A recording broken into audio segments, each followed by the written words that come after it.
Dear friends, welcome to बिंदु Dadwal chemistry lessons. आज का हमारा टॉपिक है potassium dichromate. Potassium dichromate leather industry में क्रोम टैनिंग के लिए यूज होता है, वॉल्यूमेट्रिक रिएजेंट के तौर पे यूज होता है और एक ऑक्सीडेंट के तौर पे एजो कंपाउंड्स को बनाने के लिए यूज होता है। इसके अलावा chrome yellow, chrome red, chrome alum या जिंक येलो ऐसे कंपाउंड्स बनाने के लिए भी पोटेशियम डाइक्रोमेट का यूज होता है। प्रिपरेशन, हम क्रोमाइट ओर को जब सोडियम कार्बोनेट के साथ फ्री एक्सेस ऑफ एयर में फ्यूज करते हैं तो हमारा सोडियम क्रोमेट बनता है।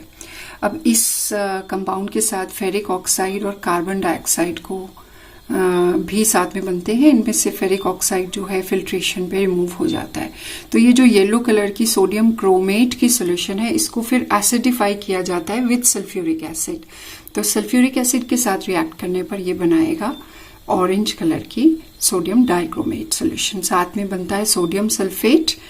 तो सोडियम सल्फेट क्रिस्टलाइज कर लिया जाता है ठंडा करने पर, और जो रिमेनिंग सोल्यूशन है सोडियम डाइक्रोमेट की, उसको हॉट कंडीशंस में इक्विमोलर प्रोपोर्शन में KCl के साथ रिएक्ट करके पोटेशियम डाइक्रोमेट और साथ में सोडियम क्लोराइड बनेगा। अब हॉट सॉल्यूशन में सोडियम क्लोराइड प्रेसिपिटेट आउट हो जाता है। फिल्टर करने पर जो पोटेशियम डाइक्रोमेट है उसकी सॉल्यूशन को ठंडा करेंगे तो ऑरेंज कलर के पोटेशियम डाइक्रोमेट के क्रिस्टल्स मिल जाएंगे। ये जो पोटेशियम डाइक्रोमेट है, इसकी दूसरी प्रॉपर्टीज हैं एक्शन ऑफ हीट करने पे पोटेशियम क्रोमेट और क्रोमिक ऑक्साइड और ऑक्सीजन बनाता है। ये क्रोमाइल क्लोराइड टेस्ट किया जाता है पोटेशियम डाइक्रोमेट के साथ, जिससे कि क्लोराइड आयंस की प्रेजेंस का पता लगाया जाता है। When it's heated with chloride ion और concentrated sulfuric acid, reddish brown vapors of chromyl chloride are obtained।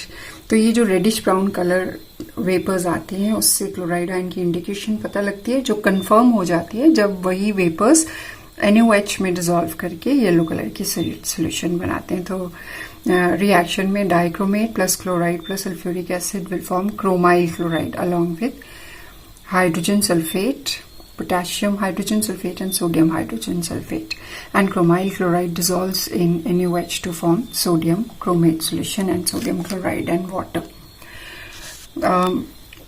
With HCl, potassium dichromate reacts to form potassium chloride and chromium chloride. With hydrogen peroxide, it forms deep blue solution of chromium pentaoxide, but the blue color fades away gradually due to decomposition of chromium pentoxide to chromic ions and oxygen. These dichromates and chromates are interconvertible depending upon the pH of the solution. At a pH of 4, they exist in equilibrium. When acid is added, the chromate, yellow colored, changes to dichromate, and when alkali is added, the dichromate changes back to yellow colored chromate ion. That is, when pH increases, chromates are formed, and when pH decreases, dichromates are formed. Structure, chromate ions का tetrahedral होता है और dichromate ions में 2 tetrahedron जो हैं वो oxygen के साथ ज्वाइंट होते हैं। तो यहाँ पे chromium oxygen chromium bond angle 126 degree है।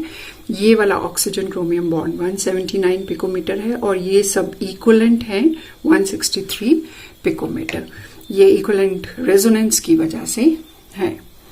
प्रॉपर्टीज, सोडियम और पोटेशियम डाइक्रोमेट जो हैं वो स्ट्रॉन्ग ऑक्सीडाइजिंग एजेंट्स होते हैं। इसमें सोडियम जो सॉल्ट है वो ज्यादा सॉल्युबल होता है और इसको as oxidising agent in organic chemistry use करते हैं, और पोटेशियम डाइक्रोमेट को हम as primary standard volumetric analysis में यूज करते हैं। एसिडिक सोल्यूशन में पोटेशियम डाइक्रोमेट का ऑक्सीडाइजिंग एक्शन है। It reacts with acid to give potassium sulfate, chromium sulfate and nascent oxygen along with water. This nascent oxygen can oxidize and अगर हम इसकी आयनिक reaction देखें तो dichromate ions acid 14H+ ions की presence में 6 electrons लेकर oxidation जो है करवाते हैं। क्रोमियम 3 पॉजिटिव बनाएंगे, साथ में 7 वाटर।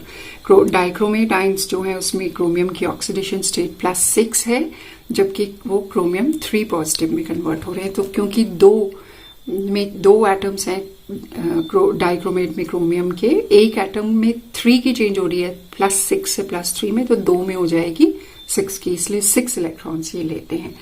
तो ये इस रिएक्शन में ये रिडक्शन इनकी हो रही है, that means they are acting as oxidising agent. और जो सेकेंड हाफ रिएक्शन है उसमें जो इलेक्ट्रॉन्स जो हैं ये जिसको ऑक्सीडाइज करवाएंगे, जैसे फॉर एग्जांपल ये ऑक्सीडाइज करवा सकते हैं आयोडाइड आयंस को आयोडीन में, हाइड्रोजन सल्फाइड आयंस को सल्फर में, टिन 2 कंपाउंड्स को टिन 4 में और आयरन 2 को आयरन 3 में। जब भी कभी हमें इनकी फुल आयनिक इक्वेशन लिखनी हो तो एक रिएक्शन हम ये वाला लिखेंगे जिसमें रिडक्शन हो रही है, और दूसरा हाफ रिएक्शन ये, और इन दोनों को ऐड करके हमारे पास फुल आयनिक इक्वेशन आ जाएगी। फॉर एग्जांपल अगर हमने फेरस को फेरिक में ऑक्सीडाइज करना है तो दोनों को ऐड करके इक्वेशन आ रही है, dichromate + 14H+ + 6 ferrous ions will form 2 chromium ions + 7 water + 6 ferric ions. इसी तरह potassium dichromate can oxidize sulfides to sulfates. ये फर्स्ट रिएक्शन पोटेशियम डाइक्रोमेट का, सेकेंड रिएक्शन जो ऑक्सीडाइज हो रहा है और दोनों को ऐड करके ओवरऑल इक्वेशन हमारे पास आ जाती है। तो it also oxidises thiosulphates to sulfates and sulfur. It oxidizes chlorides to chlorines. It oxidizes nitrides to nitrates, sulfur dioxide to chromium sulfate, ethyl alcohol to first acetaldehyde and then to acetic acid. All these reactions you should learn.